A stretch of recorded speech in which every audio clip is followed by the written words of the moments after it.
Hello guys, Redmi Note 9 Proக்கு MIUI 12 வந்து பார்ஷியலாக roll out பண்ணியிருக்காங்க. நீங்கள் ஒரு Redmi Note 9 Pro யூஸராக இருந்தீங்கன்னா உங்கள் அப்டேட்டரில் செக் பண்ணி பாருங்கள். இதோட சைஸ் வந்து அரௌண்ட் 755 MB இருக்குது. Redmi Note8க்கு MIUI 11.0.10.0ங்கிற அப்டேட் வந்து ரிலீஸ் பண்ணியிருக்காங்க. இது ஒன்லி ஃபார் குளோபல் யூசர்ஸ்க்கு தான். உங்கள் டிவைஸ் வந்து எந்த ரோமில் ரன் ஆகுது, அதாவது குளோபல் ரோமா, இந்தியன் ரோமா, சைனா ரோமா அப்படிங்கிறது தெரியணும்னா அதுக்குன்னு டெடிக்கேட்டடாக ஒரு வீடியோ போட்டிருக்கேன்.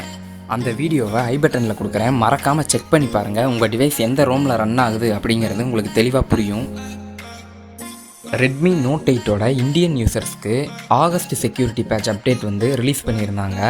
நம்ம சப்ஸ்கிரைபர்ஸ் நிறைய பேர் அந்த அப்டேட் வந்து வரலன்னு சொல்லி கமெண்ட் பாக்ஸில் கமெண்ட் பண்ணியிருந்தாங்க. அது வந்து பார்ஷியல் ரிலீஸ், அதை எப்படி மேனுவலாக அப்டேட் பண்ணுறதுன்னு சொல்லி ஒரு வீடியோ நேற்று போட்டிருந்தேன். அதை ஐ பட்டனில் கொடுக்குறேன், மறக்காமல் செக் பண்ணி பாருங்கள்.